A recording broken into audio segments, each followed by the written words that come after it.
What's the rush? What is the rush? You get financial freedom right now. Let's just imagine you get your financial freedom right now. You get your boyfriend or girlfriend right now.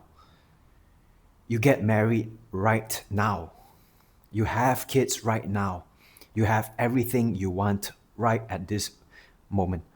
Your dream body, your dream job, your finances, all they're all intact.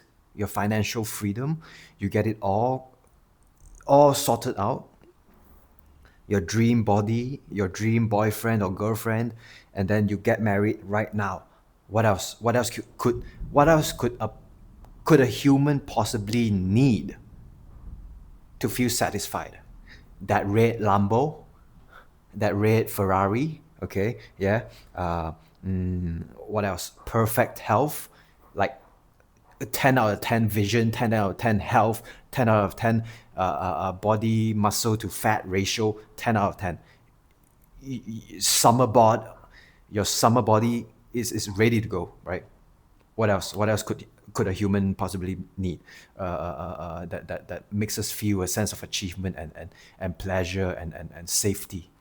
The illusion of safety, the illusion of having something, achieving something external will give us that satisfaction finally, once and for all, and then we are done, and then we are you know we are prepped to die after achieving these things. Yeah, I can finally die in peace.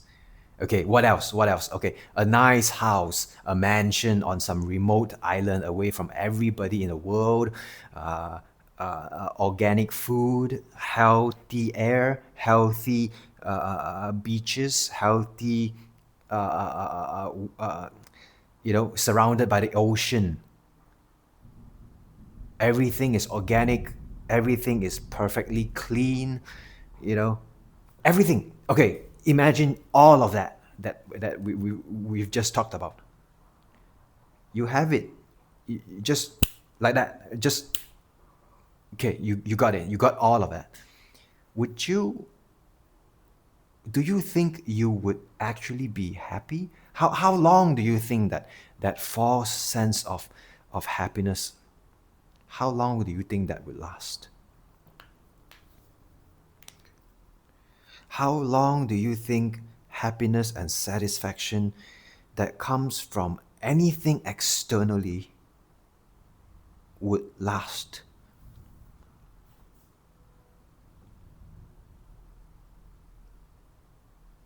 Just imagine you have it right now. That $1 million. Put in your own amount. Just imagine that it is in your bank account. It shows on the numbers online. In your online bank account, $1 million. If that's not enough, increase that amount to whatever amount makes you feel satisfied. Everything in the world is free. You have that $1 million. You can buy any car that you want. You can afford any house. You can live in anywhere in the world. You can do anything you want in your life. No bosses to tell you what to do, no parents nagging you, no diseases in this perfect world. There are no challenges, nothing that can make you break a sweat. And I can bet my life at some point in time you're gonna get bored and you're gonna ask for an escape. From the perfect life that has been given to you. Free of disease, free of challenges, free of suffering, free of pain, and everything you want. I can bet my life. God strike me down. I can bet my life that you're gonna get bored at some point. Give it a week, give it a month, give it a year. I bet. Have you guys heard of the story of the emperor who got the power from a genie, I think? Whatever this emperor, this king touches turns to gold. Midas touch. Whatever thing he touches turns to gold. And at first, right, he's like super excited. He's anticipating and he's kind of like calculating what else can I turn to gold. The fork turns to gold, his chair turns to gold, his cup turns to gold, and then the food arrives on his table. The wine arrives, and when he tries to drink the wine, it turns to gold coins, right? And then the food, the chicken that he tries to eat, turns to gold. He can't eat gold, right? And then everything, the flowers, the waiters, the waitresses, the ballroom, the dogs, the animals, everything turns to gold. Now, what he thought was a blessing has now become a curse. And what makes him break? His breaking point is his daughter. When everything turned to gold, nothing responds to him anymore. His daughter comes in, and when he tries to hug her tight, her daughter turns to gold as well. And then that's when he started to realize that his blessing turned into a curse. I mean, it's an illusionary blessing. It's not a real blessing. Real blessing is inner peace, right? Inner peace, that's real blessing. And if you live life long enough, you start to realize that nothing externally can ever give you a sense of true peace, a sense of true happiness. Either you have gone through life's vicissitudes and challenges and whatnot, or you can directly experience this through meditation, going through that pain. The more you try to resist the tension in your body while you're seated in a meditative posture, the more painful it becomes. That directly teaches you that everything translates in life. How the stars and the planets, astrology, right? How they move, with their positions and all that, it translates downwards and it translates upwards, right? As above, so below, right? So similarly, every single life experience that you have had up to this point and the life experiences that you're going to have in the future, they are all interconnected in some form or another. Whether it is minor or major, it is always connected to something. It is always connected to certain realizations that you can get, right? If you know how to deal with yourself as a human being, if you know how you feel about certain things and how you can, self-care, then you would know how to take care of other people, right? Because it is connected. So similarly, certain life experiences, like let's say losing a job or losing a loved one, right? It would start to make you ponder and think, wait a second, it is not losing the job that made me stressed out. It was never about the job. And then, okay, you start to connect. You start to connect because they are all related. You start to connect the points. How does losing a job help me connect the dots to deal with my relationship problems? So, okay, just an example. Losing the job made you feel stressed and anxious. And then you think deeper. For once in your life, you started to, ponder, wait a second, where is this anxiety coming from? Why do I feel so stressed losing this job? Okay. Then it goes deeper. Okay, no job means I don't have money. I don't have a source of income. Okay, and then it will lead to no source of income means I can't afford rent and to pay my bills. I can't afford food. Maybe you have a family and I can't afford to support my family. And then it goes down deeper into certain fears of dying. Everything boils down to the fear of death. So if you eliminate the fear from the root cause, the fear of death, and realize that that is an illusion. Okay, maybe we're going off into the deep end. Maybe this is too deep for not everyone would understand. If you understand, then you understand, right? Everything has a root cause in the fear of death. Social rejection, it all leads down to the root fear of death. Job, wealth, fear of death.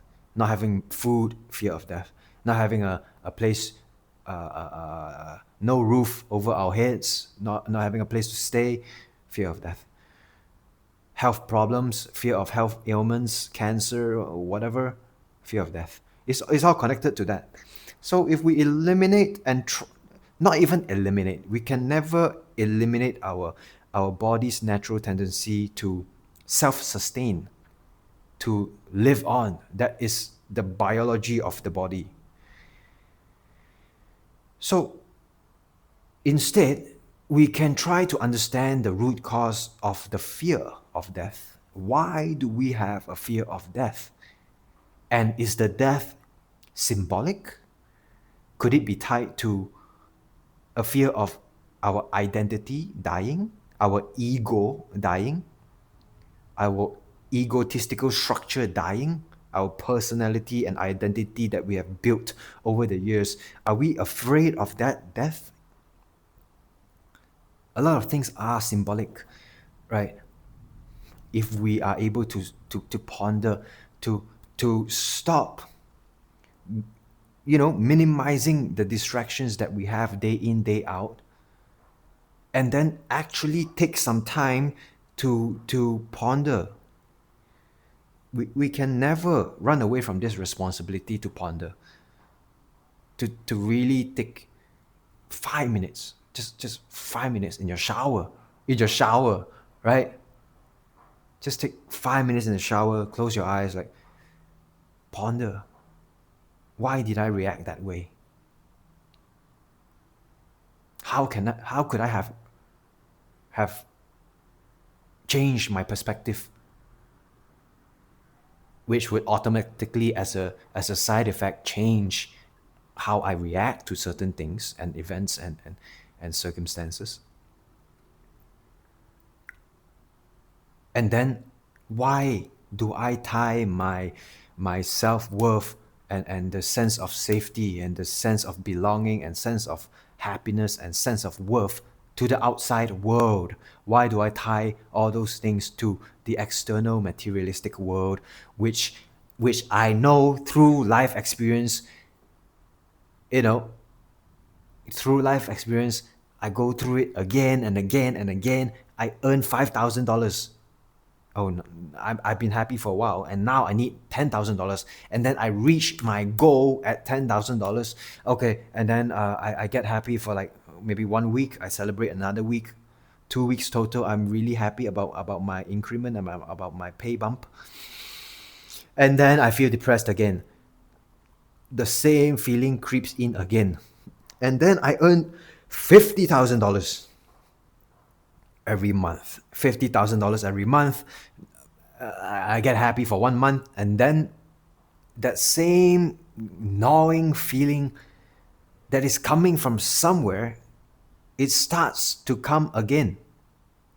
So, haven't you realized through at least trial and error, haven't you realized that the same feeling is going to keep coming at you until you really compassionately look at it, ponder, do some self introspection, look at the root cause of why do I feel like I need to earn more and more and more in order to feel a sense of safety, a sense of illusion, an illusionary sense of safety. The universe brought you here onto this earth. The universe is responsible to bring you back to wherever you came from. The universe will not lead you to a dead end and then abandon you. You are a part of the universe.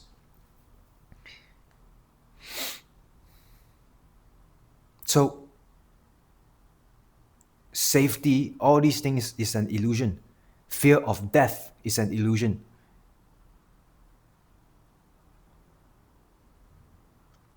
All these things that Buddhism frequently calls Maya.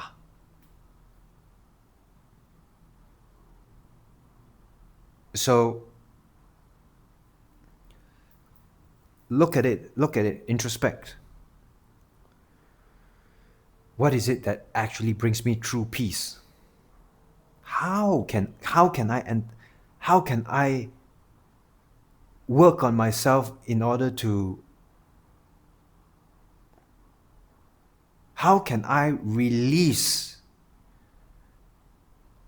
different thought patterns and belief systems, release all these root causes that is causing me suffering? How can I dismantle them little by little, day in, day out, you know, little by little, doing introspection and releasing. Oh, I realize something here isn't quite right.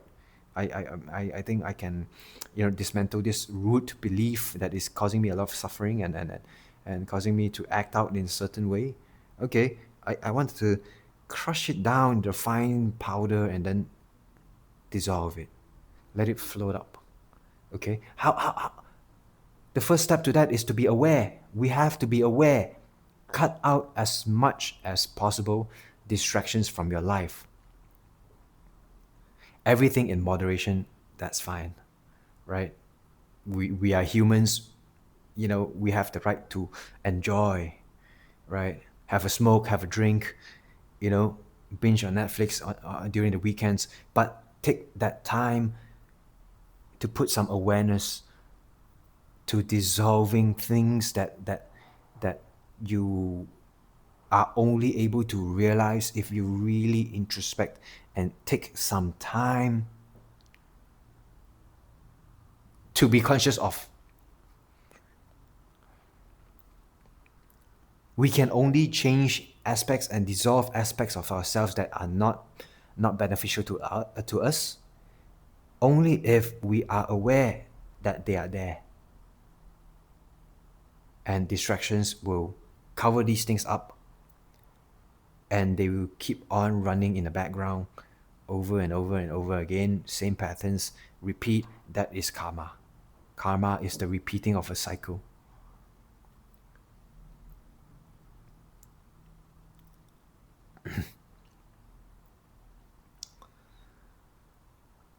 Okay, so all right, I think it's an 18-minute video, and I'll see you guys in the next one. Bye for now.